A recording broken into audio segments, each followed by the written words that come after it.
मेरे पिता का सरनेम यिंग था। उस समय उन्होंने और मैंने साथ में इमॉर्टैलिटी एलिक्सर निगल लिया था। पूरे 2000 साल बाद आज के समय में बिना किसी चेतावनी के पृथ्वी पर हर इंसान की कलाई पर एक डेथ काउंटडाउन दिखाई देने लगा। मेरी पत्नी की कलाई पर लिखा था कि उसके पास जीने के लिए सिर्फ 1 साल बचा है, लेकिन उसके फर्स्ट लव के पास सिर्फ 1 दिन बचा था। जहां तक मेरी बात थी, मेरी जिंदगी का कोई अंत ही नहीं था। मेरी कलाई पर दिख रहे 60 साल सिर्फ एक प्रतीक थे, एक दिखावा भर। मेरी पत्नी मेरे पैरों में घुटनों के बल गिर पड़ी। उसके चेहरे पर आंसू लगातार बह रहे थे। पति, तुम्हारे पास अभी भी 60 साल हैं, उसे थोड़ा सा देने में क्या बुराई है? मैं तुमसे विनती करती हूँ, प्लीज, मैं तुमसे हाथ जोड़कर विनती करती हूँ। अगले ही पल वह और उसका प्रेमी पागल कुत्तों की तरह मुझ पर टूट पड़े। पूरी ताकत से मुझे जमीन पर दबा दिया। एक ठंडी नुकीली चीज मेरी कलाई में घुस गई और मैं बेबस होकर अपनी उम्र के आंकड़ों को तेजी से गिरते हुए देखता रहा। 60 साल, 10 साल, 1 साल, और आखिर में सिर्फ 1 दिन बचा। वे दोनों खुशी से रो रहे थे,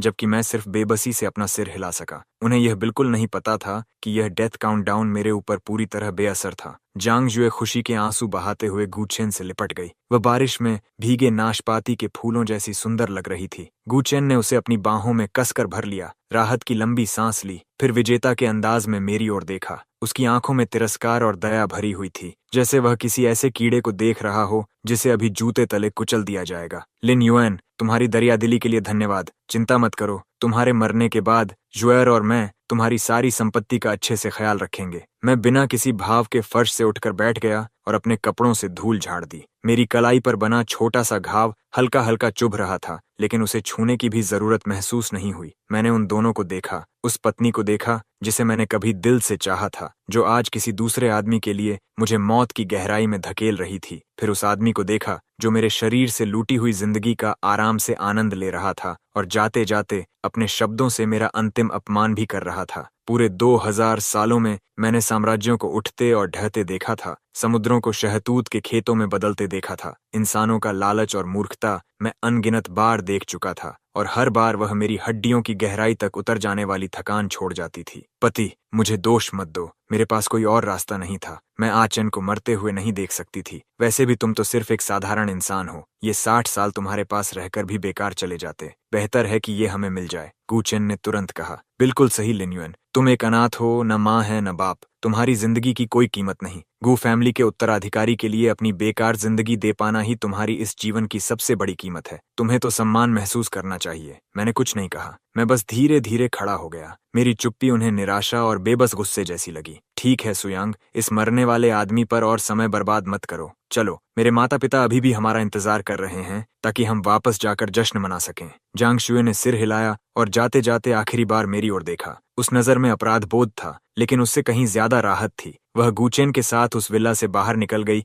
जिसे मैंने हमारे प्यार का आशियाना समझकर खरीदा था। उसने एक बार भी पीछे मुड़कर नहीं देखा। दरवाजा जोर से बंद हुआ और पूरा संसार खामोश हो गया। मैंने अपनी कलाई पर चमकते हुए लाल रंग के 1 दिन वाले काउंटडाउन को देखा, फिर अपना फोन निकाला और एक ऐसा नंबर मिलाया जिस पर बहुत लंबे समय से धूल जमी हुई थी। कॉल लगभग उसी पल उठ गई। दूसरी तरफ से एक बूढ़ी आवाज आई जिसमें असीम सम्मान था और दबे हुए उत्साह के कारण हल्की कंपन भी थी। सर, आपने आखिरकार मुझसे संपर्क किया, मैंने शांत स्वर में कहा। Old son, tension plan activate करो। उसने तुरंत पूछा। सर, टेंशन डिप्लॉय करना क्या कोई बहुत बड़ी घटना हो गई है? मैंने विशाल फ्लोर टू सीलिंग विंडो के सामने जाकर बाहर देखा। गूचेन की चमकदार लाल फेरारी दूर तेजी से जाती दिखाई दे रही थी। मेरे होठों पर एक ठंडी मुस्कान उभर आई। कोई बड़ी बात नहीं, बस कुछ कीड़ों ने यह सोच लिया है कि उन्होंने एक देवता का मांस काट लिया है। सुबह की धूप पर्दों की दरार से भीतर आ रही थी। मैंने आंखें खोलीं और आदत के मुताबिक अपनी कलाई की ओर देखा। काउंटडाउन पर लिखा था 0 दिन, 0 घंटे, 0 मिनट और 1 सेकंड। आखिरी सेकंड भी समाप्त हो गया और पूरी स्क्रीन एक पल के लिए झिलमिला उठी। कुछ सेकंड बाद वह फिर से चमकी और नए अंक धीरे धीरे उभरने लगे। 999 साल, 364 दिन, 23 घंटे, 29 मिनट और 29 सेकंड। मैंने बेबसी से सिर हिला दिया। मेरे पिता और मेरे द्वारा 2000 साल पहले खाया गया इमॉर्टैलिटी एलिक्सर शायद हमारी कल्पना से भी कहीं ज्यादा प्रभावशाली था। पूरी मानव जाति की कलाई पर अचानक प्रकट हुआ यह डेथ काउंटडाउन मेरी वास्तविक अस्तित्व की स्थिति को समझ ही नहीं पाया। जब भी मेरा टाइमर 0 पर पहुंचता, उसका सिस्टम किसी अंदरूनी नियम के अनुसार मुझे अपनी अधिकतम सीमा वाला नया समय दे देता। मेरा सरनेम यिंग है और मेरा दिया हुआ नाम छे। ये 2000 साल से भी ज्यादा पुराना नाम है, इतना पुराना कि मैं खुद भी इसे लगभग भूल चुका था। अब मैं लिन युएन के नाम से जीता हूँ। मैं आराम से बिस्तर से उठा, मुंह हाथ धोया और अपने लिए 2 अंडे तल लिए। जैसे ही मैं नाश्ता करने बैठा, मेरा फोन जोर जोर से कंपन करने लगा। कॉल जियांग शुए की थी। मैंने कॉल उठाई, लेकिन एक शब्द भी नहीं बोला। लिन युएन, तुम मरे नहीं? दूसरी तरफ उसकी आवाज सदमे से भरी हुई थी और उसके भीतर छिपी घबराहट साफ महसूस हो रही थी। पूरी दुनिया मशहूर लोगों के काउंटडाउन की लाइव स्ट्रीम देख रही थी। पिछली रात अनगिनत लोग अपनी स्क्रीन से चिपके रहे थे, अरबपतियों और मशहूर हस्तियों की जिंदगी को आखिरी पल तक घटते हुए देखते हुए। अपनी पुरानी मोहब्बत के लिए अपनी ही पत्नी द्वारा बलि चढ़ाए गए दुखद नायक के रूप में मेरी मौत ने भी काफी लोगों का ध्यान खींचा था। उन्होंने निश्चित ही मेरी कलाई का टाइमर 0 पर पहुंचते देखा होगा और यह भी देखा होगा कि बाकी लोगों की तरह मैं राख में नहीं बदला। यही वजह थी कि वे घबरा गए थे। तुम सच में चाहते थे कि मैं मर जाऊं, है ना? मैंने पूछा। नहीं, मुझे बहुत हैरानी हो रही है। लिन युएन, तुम्हारे साथ क्या हो रहा है? काउंटडाउन तुम पर काम क्यों नहीं करता? मैंने शांत स्वर में कहा। जानना चाहती हो? यहाँ आओ और मुझसे भीख मांगो, शायद तब मैं तुम्हें बता दूं। इतना कहकर मैंने कॉल काट दी। उधर गू फैमिली की हवेली में अफरा तफरी मची हुई थी। जियांग शुए ने अपना फोन कसकर पकड़ रखा था और उसका चेहरा बिल्कुल सफेद पड़ चुका था। तो उसने क्या कहा? वह पूरी रात सोई नहीं थी। उसकी आंखों के नीचे लाल नसों का जाल फैला हुआ था। मेरा जिंदा होना उसके सीने पर रखे पत्थर जैसा भारी बोझ बन चुका था। एक ऐसा इंसान जिसे मर जाना चाहिए था, वह अभी भी सांस ले रहा था, जबकि उसकी जिंदगी चुराने का सबूत उसके अपने हाथों में मौजूद था। यह एहसास उसे पहले कभी न महसूस हुई दहशत से भर रहा था। उसने कहा कि मैं जाकर उससे भीख मांगूं। जियांग शुए के होंठ कांप रहे थे। भीख मांगो? गू चेन गुस्से से उबल पड़ा और सामने रखी तली हुई चिकन की मेज पर जोर से लात मार दी। वह कचरा अभी भी इतना घमंड दिखाने की हिम्मत करता है। जरूर काउंटडाउन सिस्टम में कोई बग आया है, ऐसा ही होगा। वह बार बार यही बात दोहरा रहा था, जैसे खुद को यकीन दिलाने की कोशिश कर रहा हो। उसी समय गू चेन के पिता गू चांगफेंग, जो गू होल्डिंग्स ग्रुप के चेयरमैन थे, गंभीर चेहरे के साथ सीढ़ियों से नीचे उतरे। इतनी घबराहट किस बात की है? आसमान नहीं टूट रहा। मैंने पहले ही लोगों से इसकी जांच करवाई है। दुनिया भर में कुछ ऐसे मामले सामने आए हैं जहां काउंटडाउन 0 पर पहुंचा, लेकिन व्यक्ति बिल्कुल ठीक रहा। विशेषज्ञों का कहना है कि शायद यह सिस्टम बग है। लिन युएन बस किस्मत से उसी बग पर आ गया। बस इतनी सी बात है। अपने पिता की बात सुनकर गू चेन ने राहत की हल्की सांस ली। पिताजी, अब हमें क्या करना चाहिए? टाइम ट्रांसफर गैरकानूनी है। अगर वह पुलिस के पास चला गया तो? गू चांगफोंग ने ठंडी हंसी के साथ कहा। पुलिस के पास किस सबूत के साथ जाएगा? हमारे पास इस शहर की सबसे बेहतरीन लीगल टीम है। वह एक कंगाल आदमी है। हमारे खिलाफ लड़ने के लिए उसके पास है ही क्या? अभी तुम्हें इस बात को भूलकर अपनी सेहत पर ध्यान देना चाहिए। और जहां तक उस लिन युएन की बात है, उसकी आंखों में बेरहमी की चमक उभरी। वह सिर्फ एक कीड़ा है। अगर सिस्टम उसे नहीं मार सका तो हमें उसकी मदद करनी पड़ेगी। मैं सब कुछ साफ सुथरे तरीके से निपटा दूंगा। उसने अपना फोन उठाया और एक नंबर मिलाया। हेलो ब्लैक वुल्फ, मुझे तुम्हारे हाथों एक आदमी को हटवाना है। काम बिल्कुल साफ होना चाहिए, इसे एक दुर्घटना जैसा दिखाना। हाँ, उसका नाम लिन युएन है। कॉल समाप्त करने के बाद गू चांगफेंग ने अपने डरे हुए बेटे की ओर देखा और आश्वस्त करते हुए कहा, चिंता मत करो, कल सुबह तक तुम्हें उसकी दुर्घटना में मौत की खबर मिल जाएगी। एक अनाथ, उसकी लाश लेने भी कोई नहीं आएगा। गू चेन और जियांग शुए ने एक दूसरे की ओर देखा। दोनों की आंखों में एक जैसी निर्दयी राहत थी। उन्हें लगा कि अब सब कुछ खत्म हो चुका है। दूसरी ओर मैं बालकनी में बैठा आराम से अपनी सुबह की चाय पी रहा था और ओल्डसन द्वारा भेजा गया संदेश पढ़ रहा था। सर, गू चांगफेंग ने अंडरग्राउंड हिटमैन ब्लैक वुल्फ से संपर्क किया है। उनके आज रात हमला करने की उम्मीद है। मैंने सिर्फ 3 शब्दों में जवाब दिया, समझ गया। फिर मैंने फोन एक तरफ रख दिया और दूर आसमान की ओर देखने लगा। आज की रात बहुत दिलचस्प होने वाली थी। रात पूरी तरह काली थी। मैं बिना एक भी लाइट जलाए विला के लिविंग रूम में अकेला बैठा था। बाहर कई काली परछाइयां भूतों की तरह चुपचाप बगीचे की दीवार पार कर रही थीं। उनकी हर हरकत तेज, सटीक और पूरी तरह पेशेवर थी। वे बिना जरा भी आवाज किए जमीन पर उतरे। कुल 4 लोग थे जो टैक्टिकल फॉर्मेशन में मुख्य इमारत की ओर बढ़ रहे थे। सबसे आगे चल रहे आदमी की गर्दन पर एक भयानक भेड़िए के सिर का टैटू बना हुआ था। वही ब्लैक वुल्फ था। वे सभी गू चांगफेंग द्वारा भारी कीमत देकर किराए पर रखे गए सबसे खतरनाक पेशेवर हत्यारे थे। जो लोग ऐसी गंदी नौकरियों को अंजाम देने में माहिर थे जिन्हें कभी दिन की रोशनी नहीं देखनी चाहिए। उनकी नजर में मैं बस एक साधारण इंसान था जिसके पास पलटकर लड़ने की कोई क्षमता नहीं थी। यह मिशन उनके लिए बच्चों का खेल था। मैंने अपने सामने रखा चाय का कप उठाया और धीरे से एक घूंट लिया। प्रीमियम दा होंग पाओ। चाय। ओल्ड सन ने वुई माउंटेन के उन प्रसिद्ध मदर ट्रीज से इसे खास तौर पर हासिल करने के लिए काफी मेहनत की थी। अफसोस, कुछ बिना बुलाए मेहमान इसकी शांति भंग करने वाले थे। ब्लैक वुल्फ ने अपने पीछे खड़े 3 लोगों को हाथ के इशारों से संकेत दिया। 2 लोग पीछे की तरफ घूम गए। एक ने किनारे की पोजीशन संभाली और उसने खुद अपनी जैकेट से एक औजार निकाला और स्लाइडिंग ग्लास डोर का ताला बड़ी सफाई से खोल दिया। क्लिक, एक हल्की सी आवाज हुई। कांच का दरवाजा बिना किसी आवाज के खुल गया। ब्लैक वुल्फ चुपचाप अंदर घुस गया। उसकी साइलेंस्ड पिस्टल अंधेरे में बैठे एक साए पर तनी हुई थी। उसे उम्मीद थी कि सामने कोई घबराया हुआ आदमी होगा या शायद कोई सोया हुआ बेबस शिकार, लेकिन उसने जो देखा वह एक ऐसा आदमी था जो सोफे पर पूरी शांति से बैठा था, मानो मेहमानों का इंतजार कर रहा हो। उस आदमी ने तो स्वागत करने के अंदाज में अपना चाय का कप भी उठा लिया। ब्लैक वुल्फ का दिल एक पल के लिए बैठ गया। उसके भीतर अनहोनी का एहसास तेजी से फैल गया। गुचांग फेंग ने तुम्हें भेजा है ना? मैंने कहा, और मेरी आवाज शांत ड्राइंग रूम में असाधारण स्पष्टता के साथ गूंज उठी। ब्लैक वुल्फ की पुतलियां सिकुड़ गईं।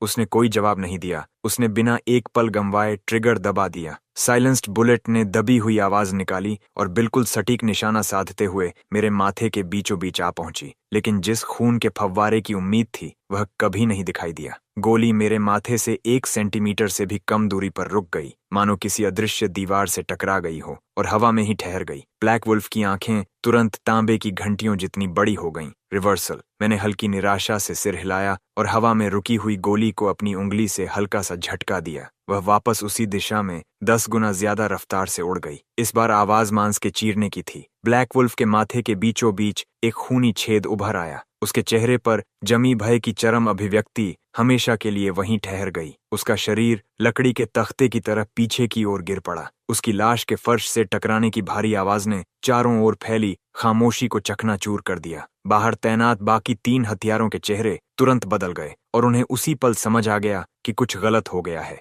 वे अलग अलग दिशाओं से बंदूकें ताने हुए अंदर घुस आए। फिर उन्होंने अपनी जिंदगी का सबसे भयावह दृश्य देखा। उनका नेता, एलीट हिटमैन ब्लैक वुल्फ, फर्श पर मरा पड़ा था और जिस आदमी को मारने वे आए थे वह धीरे धीरे सोफे से उठ रहा था और एक एक कदम उनकी ओर बढ़ रहा था। उसके शरीर के चारों ओर मानो कोई अदृश्य आभा घूम रही थी। उसका हर कदम ऐसा महसूस हो रहा था जैसे उनके दिलों को कुचल रहा हो, जिससे उनके लिए सांस लेना भी मुश्किल हो गया था। हथियारों में से एक कांपते हुए चीखा और ट्रिगर दबा दिया। बंदूक की नली से आग निकली और गोलियों की घनी बारिश एक दीवार की तरह मेरी ओर टूट पड़ी। मैंने बचने की कोशिश नहीं की। मैंने हर एक गोली को अपने शरीर से टकराने दिया, लेकिन टकराने पर जो आवाज आई वह मांस के आर पार होने की नहीं थी। वह धातु से धातु के टकराने वाली तेज खनक थी, जिसके बाद सारी गोलियां बेअसर होकर जमीन पर गिर गईं। मेरे कपड़ों तक को कोई नुकसान नहीं पहुंचा। तीनों हथियारों के चेहरे 3 सेकंड से भी कम समय में आक्रामकता से हैरानी और फिर पूरी तरह आतंक में बदल गए। उनका हौसला पूरी तरह टूट गया। उन्होंने अपनी बंदूकें फेंक दी और भागने की कोशिश की। क्या मैंने कहा था कि तुम जा सकते हो? मेरी आवाज उनके कानों में नरक की सबसे गहरी खाई से आती फुसफुसाहट की तरह गूंज उठी। अगले ही पल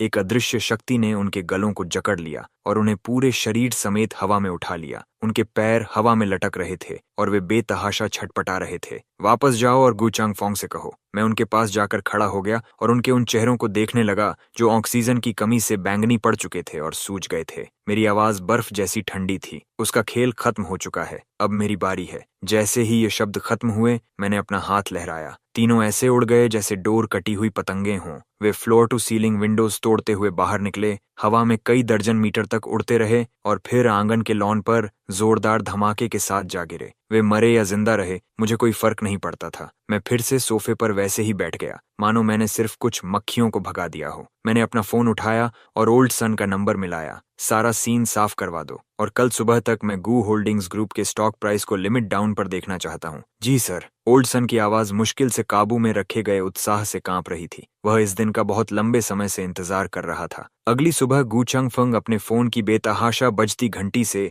झटके के साथ नींद से जाग उठा। दूसरी तरफ उसके असिस्टेंट की घबराई हुई आवाज थी। गुचांग फेंग झुंझलाकर उस पर बरस पड़ा, लेकिन अगले ही पल असिस्टेंट की बात उसके दिमाग में बैठ गई और गुचांग फेंग का दिल एक पल के लिए धड़कना भूल गया। वह घबराकर टेलीविजन चालू करने के लिए दौड़ा। सुबह की फाइनेंशियल न्यूज की मुख्य हेडलाइन बड़े चौंकाने वाले मोटे अक्षरों में चल रही थी। गू होल्डिंग्स ग्रुप पर फाइनेंशियल फ्रॉड, इलीगल फंडरेजिंग और मार्केट मैनिपुलेशन समेत कई गंभीर उल्लंघनों की जांच शुरू हो चुकी थी। सबूत पूरी तरह पुख्ता थे। संबंधित अधिकारियों ने पहले ही हस्तक्षेप करने के लिए एक स्पेशल टास्क फोर्स बना दी थी। स्क्रीन पर लाल मुहर लगे दस्तावेज, बिल्कुल साफ सीक्रेट मीटिंग रिकॉर्डिंग्स और गू होल्डिंग्स ग्रुप के मुख्य अपराधों की ओर सीधे इशारा करती एविडेंस चेन बिना किसी रहम के पूरी दुनिया के सामने उजागर की जा रही थी। गू चंगफंग के चेहरे का सारा रंग उड़ गया। ये चीजें, ये टॉप सीक्रेट डॉक्यूमेंट्स आखिर लीक कैसे हो गए? तभी बेडरूम का दरवाजा जोर से खुला। गू चेन लड़खड़ाता हुआ अंदर आया,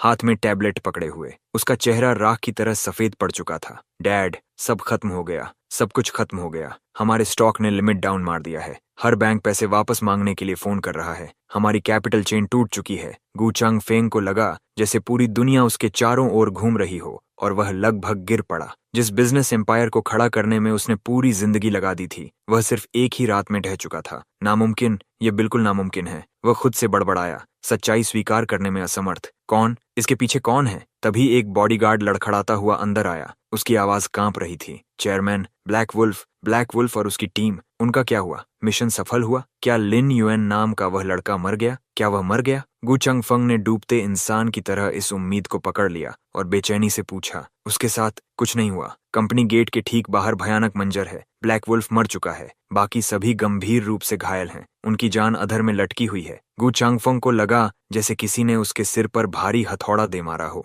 आखिरकार उसे समझ आ गया, ये किसी बिजनेस राइवल का काम नहीं था, न ही किसी पुराने दुश्मन का। ये लिन युएन था, वही अनाथ लड़का जिसे उसने हमेशा चींटी समझकर नजरअंदाज किया था, जिसे वह जब चाहे कुचल सकता था। अब क्या करें? गू चेन पूरी तरह घबरा चुका था। वह डूबते आदमी की तरह गू चंगफंग की बांह पकड़कर बोला, डैड, जल्दी कीजिए, हमें तुरंत देश छोड़ देना चाहिए। गू चंगफंग को आखिर एहसास हुआ कि उसने ऐसी सत्ता को चुनौती दे दी थी जिसे कभी चुनौती नहीं देनी चाहिए थी। लेकिन वह अपनी बात पूरी भी नहीं कर पाया था कि यूनिफॉर्म पहने ऑफिसर्स का एक दल अंदर घुस आया। सबसे आगे खड़े आदमी का चेहरा कठोर और ठंडा था। उसने अपना बैज दिखाया। गू चंगफेंग, गू चेन, तुम पर कई गंभीर अपराधों का संदेह है, जिनमें बेहद गंभीर क्रॉस इंडस्ट्री इलीगल ट्रांजैक्शंस भी शामिल हैं। हमारे साथ चलो। ये सुनते ही गू चेन के पैरों से ताकत निकल गई और वह धड़ाम से फर्श पर गिर पड़ा। सब खत्म हो चुका था, सब कुछ खत्म हो गया था। उनका सबसे बड़ा राज भी उजागर हो चुका था। गू चंगफेंग और गू चेन को गू फैमिली मैंशन से दो मरे हुए कुत्तों की तरह घसीटकर बाहर ले जाया गया।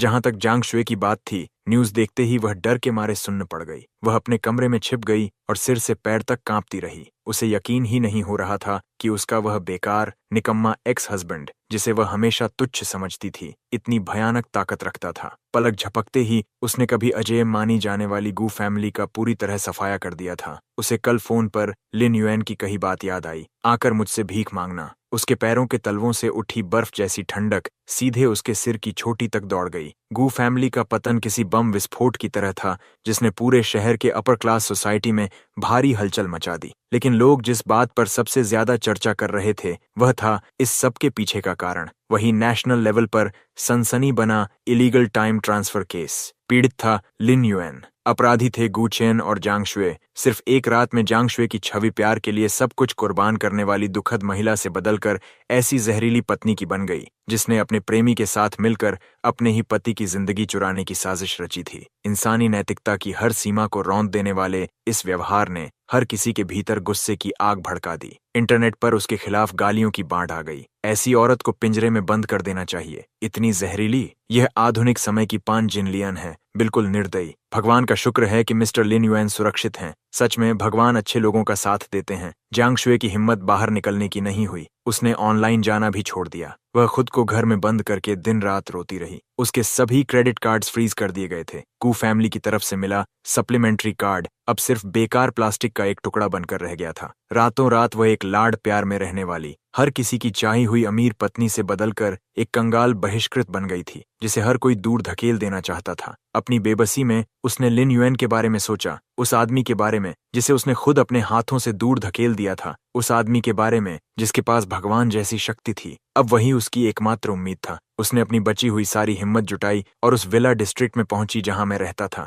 लेकिन वह मुख्य गेट के अंदर भी नहीं जा सकी। माफ कीजिए मैडम, रेजिडेंट की अनुमति के बिना आप अंदर नहीं जा सकती। मैं लिन युएन की पत्नी हूँ। मेरा नाम जंग शुए है। कृपया उन्हें बाहर बुला दीजिए। मैं उनसे मिलने की भीख मांगती हूँ। जांग शुए नाम सुनते ही सिक्योरिटी गार्ड की आंखों में तुरंत तिरस्कार भर गया। मिस्टर लिन ने साफ निर्देश दिए हैं। जांग शुए नाम की एक कुतिया और रिपोर्टर्स नाम की मक्खियों का झुंड, दोनों का अंदर आना पूरी तरह प्रतिबंधित है। ये अपमान था, खुला और नंगा अपमान। जांग शुए का चेहरा शर्म से लाल हो गया और उसकी आंखों में आंसू भर आए। वह कुछ और कहना चाहती थी, लेकिन राह चलते लोगों ने उसे पहचान लिया था। देखो, वही जांग शुए है, कितनी बेशर्म है, अब भी मिस्टर लिन के पास आने की हिम्मत कर रही है। अनगिनत तिरस्कार भरी निगाहें उस पर चाकुओं की तरह चुभने लगीं। जांग शुए अब और सहन नहीं कर सकी। उसने अपना चेहरा ढक लिया और घबरा कर वहां से भाग गई, लेकिन उसने हार नहीं मानी। वह सुबह से शाम तक विला डिस्ट्रिक्ट के बाहर इंतजार करती रही। आखिरकार उसने एक काली रोल्स रॉयस फैंटम को धीरे धीरे गेट की ओर आते देखा। उसने उस कार को पहचान लिया, वह लिन युएन की थी। उसे नहीं पता था कि उसने इतनी आलीशान गाड़ी कब खरीदी थी, लेकिन वह पागलों की तरह दोनों हाथ फैलाकर उसके सामने कूद गई और उसका रास्ता रोक लिया। रोल्स रॉयस चीखती हुई आवाज के साथ अचानक रुक गई और उससे आधे मीटर से भी कम दूरी पर ठहर गई। पीछे की खिड़की धीरे धीरे नीचे आई और मेरा ठंडा भावहीन चेहरा दिखाई दिया। मेरे बगल में एक महिला बैठी थी जो शालीनता की सजीव प्रतिमूर्ति थी, सांसें रोक देने वाली खूबसूरत, ऐसी महिला जिसे देखकर कोई भी दूसरी औरत खुद को बहुत छोटा महसूस करे। वह शाओतोंग थी, ओल्ड सन की पोती और इस युग में मेरी सार्वजनिक प्रतिनिधि। जांग शुए ने मुझे देखा तो ऐसा लगा जैसे उसे उम्मीद की एक किरण दिखाई दे गई हो। वह रोती और गिड़गिड़ाती हुई खिड़की तक आई। मुझे पता है, मुझसे गलती हुई। सच में मुझे अपनी गलती का एहसास हो गया है। कृपया मुझे माफ कर दो, ठीक है? चलो फिर से पहले जैसा हो जाते हैं। मैं तुम्हारे लिए घोड़े की तरह काम करूंगी, मैं कुछ भी करूंगी। मैंने कुछ नहीं कहा, मैं बस उसे चुपचाप देखता रहा। मेरे बगल में शाओतोंग ने एक रूमाल निकाला और बड़ी नजाकत से खिड़की के उस हिस्से को पोंछा जहां जांग शुए ने हाथ लगाया था, मानो वह किसी गंदी चीज से दूषित हो गया हो। फिर उसने बड़ी शालीनता से उस रूमाल को कार के अंदर बने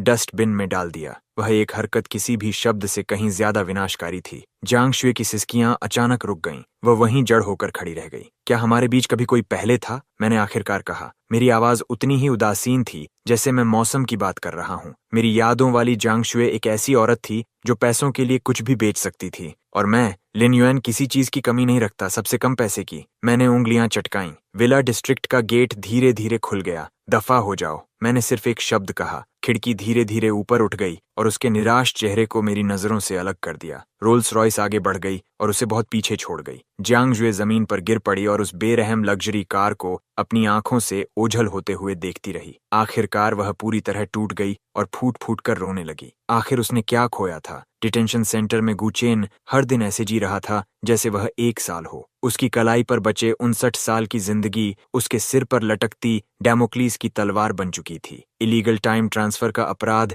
पूरी तरह साबित हो चुका था। उसे कानून की पूरी कठोरता का सामना करना था, लेकिन उससे भी ज्यादा उसे इस बात ने डरा दिया कि उसकी कलाई पर लगा टाइमर अस्थिर होने लगा था। वह कभी बेतरतीब ढंग से आगे बढ़ जाता, कभी बिना किसी चेतावनी के रुक जाता और कभी कभी थोड़ी थोड़ी मात्रा में पीछे भी चलने लगता। उसने फैसिलिटी के अंदर एक एक्सपर्ट से सलाह ली और जो निष्कर्ष उसे मिला, उसने उसे ऐसा महसूस कराया मानो उसे बर्फ की गुफा में धकेल दिया गया हो। इलीगल तरीके से ट्रांसफर किया गया टाइम एक रिजेक्शन रिएक्शन पैदा करता था। वह बेहद अस्थिर होता था और किसी भी पल पूरी तरह कोलैप्स हो सकता था। एक बार जब वह कोलैप्स हो जाता तो चुराया गया टाइम तुरंत शून्य हो जाता और उसकी अपनी असली लाइफ स्पैन तो बहुत पहले ही समाप्त हो चुकी थी। इसका मतलब था मौत। गुचेन पूरी तरह डर गया। वह मरना नहीं चाहता था। उसने अपनी बची हुई सारी उम्मीद अपने पिता गु चंगफेंग पर टिका दी। लेकिन कुछ दिनों बाद उसे जो खबर मिली वो यह थी कि गु चंगफेंग को जेल में अचानक हार्ट अटैक आया था और इमरजेंसी रिससिटेशन की पूरी कोशिशों के बावजूद उसकी मौत हो गई। उसका आखिरी और एकमात्र सहारा भी खत्म हो गया।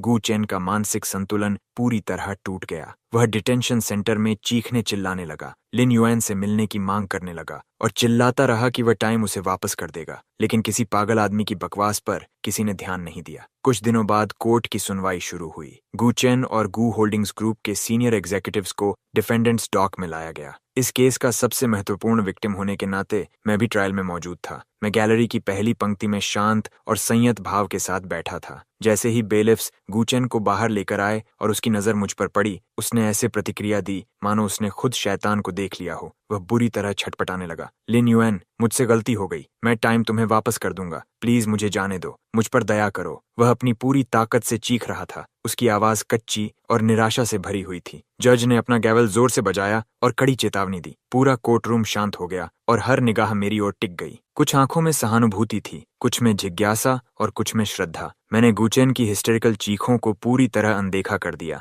मैं बस उसे चुपचाप देखता रहा, जैसे किसी मसखरे का भद्दा प्रदर्शन देख रहा हूँ। आखिरकार फैसला सुनाया गया। गू होल्डिंग्स ग्रुप सभी आरोपों में दोषी पाया गया। उस पर खगोलीय जुर्माना लगाया गया और उसे बैंक्रप्सी लिक्विडेशन में भेजने का आदेश दिया गया। गू चेन को इलीगल टाइम ट्रांसफर की साजिश रचने और उसे गंभीर तरीकों से अंजाम देने के अपराध में परिस्थितियों की गंभीरता को देखते हुए आजीवन कारावास की सजा सुनाई गई। फैसला सुनते ही गू चेन पूरी तरह टूट गया। आजीवन कारावास। वह जेल की कोठरी में सड़ता रहेगा, हर पल इस डर में जीते हुए कि चुराए गए उन 59 वर्षों का टाइम किसी भी क्षण बिखर सकता है। यह सीधी मौत की सजा से भी कहीं ज्यादा क्रूर था। ट्रायल समाप्त हो गया। मैं उठकर जाने लगा। बेलिफ्स द्वारा घसीटे जा रहे गूचेन ने अपनी बची हुई आखिरी ताकत जुटाकर मुझ पर चीखते हुए कहा, आखिर तुम हो कौन? मेरे कदम एक पल के लिए रुके। मैंने पीछे मुड़कर नहीं देखा। मैंने उसे सिर्फ एक वाक्य दिया जो उसे हमेशा के लिए अंधेरे गर्त में धकेल देने वाला था। कोई ऐसा जिसे नाराज करने की तुम्हारी हैसियत नहीं है। मैं कोर्ट हाउस से बाहर निकला।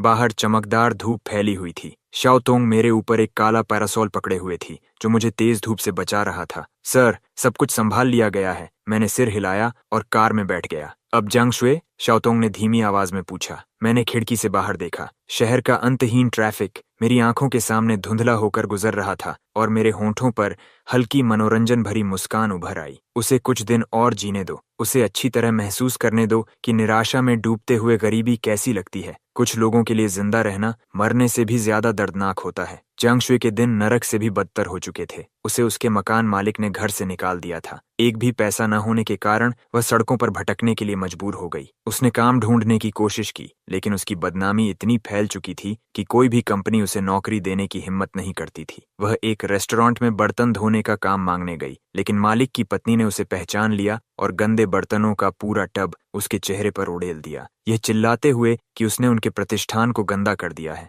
कभी बेहद आकर्षक दिखने वाली जांग शुए अब दुबली और थकी हुई हो चुकी थी। उसके कपड़े फटे हुए और गंदगी से भरे थे और वह सचमुच किसी भिखारी जैसी दिखाई देती थी। भूख और ठंड लगातार उसके शरीर और उसके आत्मसम्मान को कुतर रहे थे। वह पुरानी बातें याद करने लगी। उसे मेरे साथ बिताए दिन याद आए। तब मैं भले ही एक साधारण इंसान था, लेकिन मैंने हमेशा उसका बहुत ध्यान रखा था। वह जो भी खरीदना चाहती थी, मैंने कभी मना नहीं किया। वह जो भी करना चाहती थी, मैंने हमेशा उसका साथ दिया। उसने यह सब हमेशा अपना अधिकार समझ लिया था। अब जाकर उसे समझ आया कि वह कोई लीसो दोंगरान नहीं था। वह प्यार था, ऐसा प्यार जिसे उसने खुद अपने हाथों से ठुकरा दिया था और अपने पैरों तले रौंद दिया था। एक रात बहुत देर हो चुकी थी। ठंड से कांपती हुई वह एक पार्क बेंच पर सिकुड़कर बैठी थी। उसकी कलाई पर लगा काउंटडाउन दिखा रहा था कि उसके पास आधे साल से भी कम समय बचा था, लेकिन वे 6 महीने उसके सामने एक अंतहीन सदी की तरह फैले हुए थे। जैसे ही वह बेहोश होने वाली थी, चमकते हुए चमड़े के जूतों की एक जोड़ी उसके सामने आकर रुक गई। उसने बड़ी मुश्किल से अपना सिर उठाया और उस इंसान को देखा जिसकी उसने कभी उम्मीद नहीं की थी। शाओतोंग, वही महिला जो मेरे बगल में बैठी थी, एक रानी की तरह गरिमामयी और छूने से परे। शाओतोंग ने उसकी ओर नीचे देखा। न उसके चेहरे पर तिरस्कार था, न सहानुभूति, केवल अथाह खाली उदासीनता थी। मिस जांग, हमारे सर आपसे मिलना चाहते हैं। जांग शुए की आंखों में तुरंत बेताब उम्मीद की चमक भर उठी। आखिरकार वह मुझसे मिलने को तैयार हो गए। मुझे पता था उनके दिल में अब भी मेरी परवाह है। उसे एक कार में बैठाकर शहर के सबसे ऊंचे दर्जे के प्राइवेट क्लब में ले जाया गया। एक अटेंडेंट के पीछे पीछे चलते हुए वह एक बेहद आलीशान प्राइवेट स्वीट में पहुंची। स्वीट के अंदर मैं अकेला नहीं था। वहां कई असाधारण व्यक्तित्व वाले आदमी भी मौजूद थे और वे जिस तरह मुझे देख रहे थे उसमें केवल सम्मान भरा हुआ था। जांग शुए ने उनमें से हर एक को फाइनेंशियल मैगजीन्स में देखा हुआ था। उनमें से हर कोई ऐसा बिजनेस टाइकून था जिसकी एक ठोकर पूरे बिजनेस वर्ल्ड में हलचल मचा सकती थी, और इस समय वे सभी सम्मान पूर्वक मेरे पीछे खड़े थे। मैं मास्टर सीट पर बैठा अपनी प्लेट में रखे स्टेक को बड़े व्यवस्थित ढंग से काट रहा था। बैठो। जांग शुए अकड़ कर बैठ गई और मेरी निगाहों के नीचे घबराहट से बेचैन होने लगी। खाओ, तुम्हें देखकर लगता है कई दिनों से कुछ नहीं खाया। जांग शुए ने अपने सामने रखे शानदार भोजन को घूर कर देखा। उसका गला सूख गया, लेकिन उसने उसे छूने की हिम्मत नहीं की। खाओ, खा क्यों नहीं रही हो? क्या डर है कि मैंने इसमें जहर मिला दिया है? जांग शुए बुरी तरह कांप उठी। फिर उसने तुरंत चॉपस्टिक्स उठा लीं और भूखे भेड़िए की तरह खाना निगलने लगी। वह इतनी तेजी और बेतहाशा खा रही थी कि आंसू भी खाने के साथ मिलकर उसके मुंह में जा रहे थे। उसे शायद यह भी नहीं पता था कि खाने का स्वाद कैसा है। पूरा भोजन एक अजीब सी खामोशी में समाप्त हुआ। मैंने नैपकिन से अपना मुंह पोंछा और आखिरकार फिर से बोला, जांग शुए, क्या तुम्हें पता है तुम्हारे और गूचेन के बीच सबसे बड़ा फर्क क्या है? जांग शुए खाली निगाहों से मुझे देखती रही। गूचेन मूर्ख है, लेकिन कम से कम उसे पता है कि वह क्या चाहता है। और तुम सिर्फ मूर्ख नहीं हो, तुम लालची भी हो। तुम गूचेन द्वारा दी गई दिखावे वाली जिंदगी चाहती थीं, लेकिन मेरी दी हुई स्थिरता भी छोड़ना नहीं चाहती थीं। तुम सब कुछ चाहती थीं, और सब कुछ चाहने का नतीजा यही होता है कि इंसान के हाथ कुछ भी नहीं आता। मेरा हर शब्द एक चाकू की तरह उसके दिल में बेरहमी से उतर रहा था। मैं तुम्हें एक मौका देता हूँ। मैंने बात बदली और जांग शुए की आंखें तुरंत बेताबी भरी उम्मीद से फैल गईं। मैंने अपनी जैकेट से एक चेक निकाला और उसे टेबल पर उसकी ओर सरका दिया। यहाँ 10 मिलियन है। जांग शुए की सांसें तुरंत तेज हो गईं। 10 मिलियन, एक ऐसी रकम जिसकी उसने अपने सबसे पागल सपनों में भी कल्पना नहीं की थी। तुम्हें बस अभी इसी वक्त एक कुत्ते की तरह घुटनों के बल बैठना है, इस फ्लोर को चूमना है, और ये 10 मिलियन तुम्हारे हो जाएंगे। पूरा स्वीट एकदम शांत हो गया। वे बिजनेस टाइकून्स सांस लेने तक की हिम्मत नहीं कर रहे थे। सभी ने सिर झुका रखे थे, आंखें नाक पर और नाक दिल पर टिकाए हुए, मानो उन्होंने एक भी शब्द न सुना हो। जांग शुए का चेहरा पल भर में कागज की तरह सफेद पड़ गया। उसने मेरी ओर देखा, फिर मेरे होंठों पर खेलती उस ठंडी, मनोरंजन भरी मुस्कान को देखा। ऐसा अपमान उसने पहले कभी महसूस नहीं किया था। वह पूरी तरह उसमें डूब गई। उसका मन हुआ कि टेबल पर हाथ मारकर खड़ी हो जाए। उसका मन हुआ कि वह चेक मेरे चेहरे पर दे मारे। उसका मन हुआ कि वह मुझ पर चीख पड़े। क्या हमारे बीच जरा सा भी अपनापन नहीं बचा था? लेकिन उसने ऐसा करने की हिम्मत नहीं की।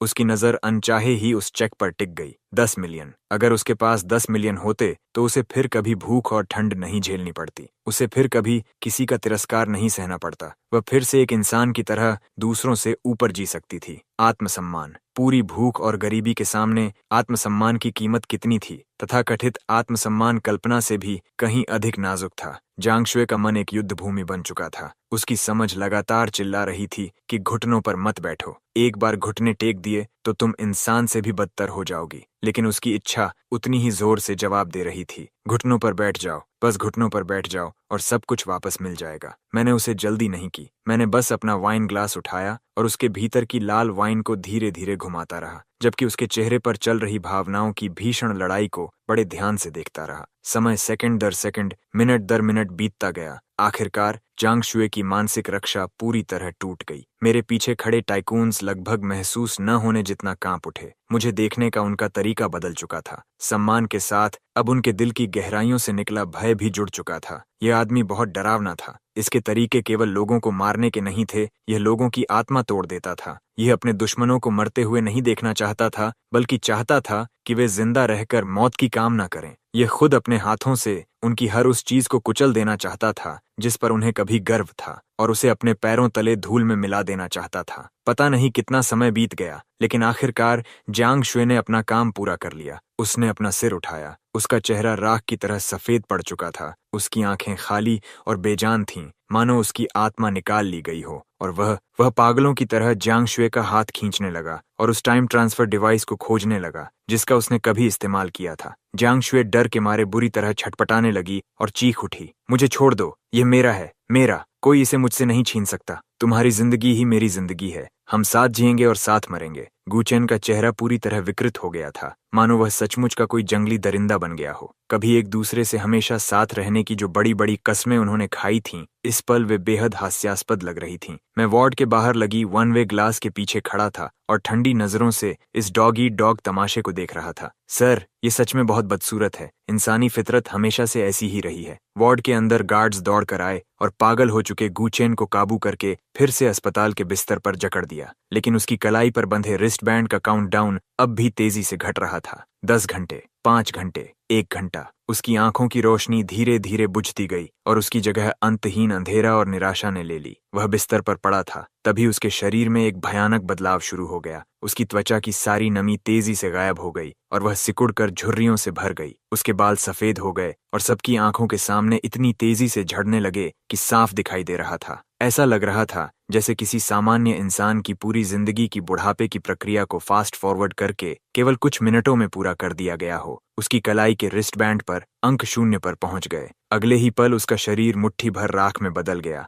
और अस्पताल के बिल्कुल सफेद बिस्तर पर बिखर गया। ये सब अपनी आंखों से देखने वाली जांग शुई पूरी तरह टूट गई। उसने एक कान फाड़ देने वाली चीख मारी, उसकी आंखें उलट गईं और वह वहीं बेहोश होकर गिर पड़ी। मैं मौत और निराशा की गंध से भरी उस जगह से मुड़कर चला गया। इस तमाशे का आखिरी पर्दा भी गिर चुका था। गु चेन मर चुका था। वह अपनी जिंदगी की सबसे दर्दनाक और सबसे अपमानजनक मौत मरा। जिस जिंदगी को उसने दूसरों से लूटा था, आखिरकार उसे उसकी कीमत दोगुनी चुकानी पड़ी। उसकी मौत की खबर से दुनिया में कोई खास हलचल नहीं हुई। लोग उसे पहले ही भूल चुके थे। केवल जांग शुई बची थी। मैंने उसे वापस साइकियाट्रिक हॉस्पिटल भेजने का इंतजाम कर दिया। शायद उसके लिए वही सबसे अच्छी जगह थी। पागलपन से भरी उस दुनिया में उसे हकीकत की क्रूरता का सामना नहीं करना पड़ेगा। एक एक करके दिन बीतते गए। डेथ काउंटडाउन के आने के बाद दुनिया पूरी तरह बदल चुकी थी। समय अब धरती का सबसे कीमती संसाधन बन चुका था और मैं, वह इंसान जिसके पास अनंत समय था, इस युग का सच्चा देवता बन चुका था। अनगिनत लोग मेरी अमरता का रहस्य जानना चाहते थे।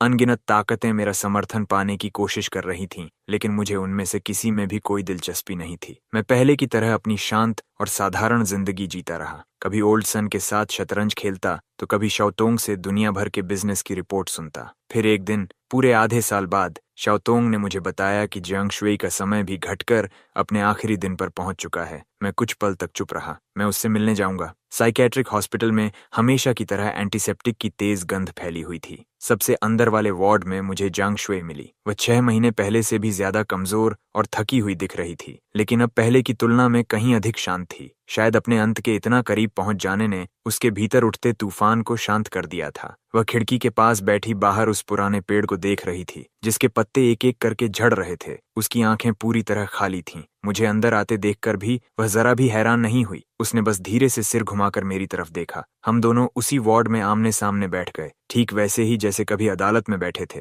फर्क सिर्फ इतना था कि इस बार हमारे बीच नफरत नहीं बची थी, केवल अंतहीन थकान और हार मान लेने की एक लंबी आह थी। लिन युएन, क्या मैं तुमसे आखिरी सवाल पूछ सकती हूँ? मैंने कहा। पूछो, उसने धीमे से पूछा। आखिर तुम सच में हो कौन? यही वही सवाल था जो मरने से पहले गु चेन ने भी मुझसे पूछा था। मैंने उसकी तरफ देखा, उस औरत की तरफ जिसने कभी मेरे दिल में थोड़ी सी कोमलता जगाई थी, लेकिन आखिर में मुझे पूरी तरह निराश कर दिया। मैंने कुछ पल सोचा और तय किया कि अब उसे सच बता देना चाहिए। आखिर एक मरती हुई औरत अब कोई तूफान नहीं खड़ा कर सकती थी। मैंने शांत स्वर में कहा, मेरा उपनाम यिंग है, यिंग छे। जियांग शुई के चेहरे पर पूरी तरह खाली और उलझन भरा भाव उभर आया। ये नाम उसने अपनी जिंदगी में कभी नहीं सुना था। मैंने आगे कहा, 2000 साल से भी पहले मैंने अपने पिता के साथ एलिक्सर ऑफ इमॉर्टैलिटी पिया था। ऐसा लगा जैसे उसके दिमाग पर बिजली गिर गई हो। उसकी आंखें अविश्वास से फैल गईं। एलिक्सर ऑफ इमॉर्टैलिटी, 2000 साल पहले उसका दिमाग एक ऐसे निष्कर्ष तक पहुंच गया जो सुनने में पूरी तरह असंभव था, लेकिन फिर भी हर बात उसी की तरफ इशारा कर रही थी। उसके होंठ कांपने लगे। बड़ी मुश्किल से उसने टूटे हुए शब्दों में कहा, चिनशी हुआंग, तुम। मैंने न तो उसकी बात की पुष्टि की और न ही उसका इनकार किया। मैं बस शांत भाव से उसकी तरफ देखता रहा, लेकिन मेरी खामोशी ही उसके सवाल का सबसे साफ जवाब थी। तो यही सच था। उसने एक ऐसी लंबी सांस छोड़ी मानो उसमें सदियों का बोझ समाया हो। मैंने समय चुराया, सभी पूर्वजों के पूर्वज से, उस देवता से जो 2000 साल से भी अधिक समय से जीवित है। मैं इस पूरी दुनिया की सबसे बड़ी मूर्ख हूँ। उसकी हंसी में अंतहीन पछतावा और निराशा घुली हुई थी। आखिरकार उसे समझ आ गया कि उसका वह आत्मधर्मी प्रेम, उसकी इतनी सावधानी से रची गई विश्वासघात की योजना अनंत समय के सामने कितनी हास्यास्पद और कितनी तुच्छ थी। उसे लगता था कि उसने प्रेम के लिए लिंग युएन की बलि दी थी। उसे जरा भी अंदाजा नहीं था कि वह केवल एक उछलता कूदता विदूषक थी जो एक अकेले दर्शक के लिए यह बेतुका तमाशा कर रही थी, और मैं इस पूरे समय बस बादलों से भी ऊंचाई पर बैठा एक दर्शक था जो इस नाटक को शांत निष्प्रह मनोरंजन के साथ देख रहा था। धीरे धीरे उसकी हंसी थम गई और उसी के साथ जियांग शुई की जिंदगी भी अपने अंत तक पहुंच गई। उसका शरीर भी गु चेन की तरह तेजी से टूटने लगा। उसकी त्वचा मुरझा गई, उसके बाल पतले होकर सफेद पड़ गए और उसकी जीवन शक्ति ऐसे बहने लगी जैसे किसी फटे हुए बर्तन से पानी रिसता हो। अपनी जिंदगी के बिल्कुल आखिरी पल में उसने मेरी ओर देखा। उसकी आंखों में अथाह असीम पछतावा भरा हुआ था। काश अगर मैंने वह अपना वाक्य कभी पूरा नहीं कर सकी क्योंकि उसका समय शून्य पर पहुंच चुका था। अगले ही पल उसका शरीर मुट्ठी भर राख में बदल गया, हवा में बिखर गया और बिना कोई निशान छोड़े हमेशा के लिए गायब हो गया। मैं अपनी जगह से उठा और वार्ड से बाहर चला गया। मेरे पीछे केवल एक खाली कमरा रह गया था और अतीत का एक बेतुका अध्याय जिसे हवा अपने साथ बहाकर ले जा चुकी थी। सब कुछ समाप्त हो चुका था।